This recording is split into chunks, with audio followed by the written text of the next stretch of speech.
আজকে আমি রান্না করব পাঙ্কাশ মাছ। পাঙ্কাশ মাছটা রান্না করার জন্য এখানে আমি নিয়েছি পেঁয়াজ, কাঁচামরিচ আর তেলের সাথে একটু ভাজা ভাজা করেছি। এখানে একটু আদা বাটা দিয়ে ভালোভাবে আমি কষিয়ে নিই। সব মশলা দিয়ে দেবো। প্রথমে দিয়ে দিলাম আমি মরিচের ফাঁকি, গুঁড়ো, হলুদের গুঁড়ো, দিলাম এক টিস্পুন লবণ, স্বাদ মতো লবণটা আমি দিয়ে দিলাম, মতো পানি।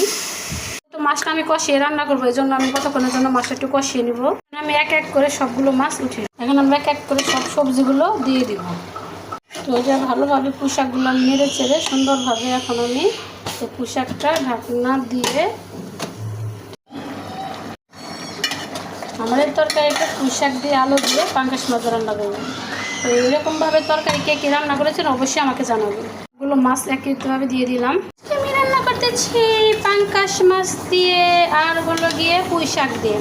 তো পুঁইশাক দিয়ে পাঙ্কাশ মাছ দিয়ে তরকারি কে কে খেয়েছেন আপনারা অবশ্যই জানাবেন। আর এই তরকারিটা খেতে এত এত এত পরিমাণের মজা, খেলে পরে মনে হয় জিভে লেগে থাকার মতো একটা তরকারি।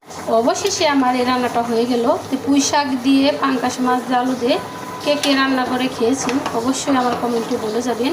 আর আমার রান্নাটা কেমন হয়েছে তাও বলে যাবেন। দেখেন এটা খেতে অনেক অনেক অনেক মজা হবে, কারণ পাঙ্কাশ মাছের তরকারিতে এমনিতেই মজা হয়। তো আজকের ভিডিও আমার এই পর্যন্তই। ভালো থাকবেন, সুস্থ থাকবেন। আর সহজ সহজ রেসিপি পাওয়ার জন্য আমার চ্যানেলটাকে সাবস্ক্রাইব করে দিয়ে যাবেন।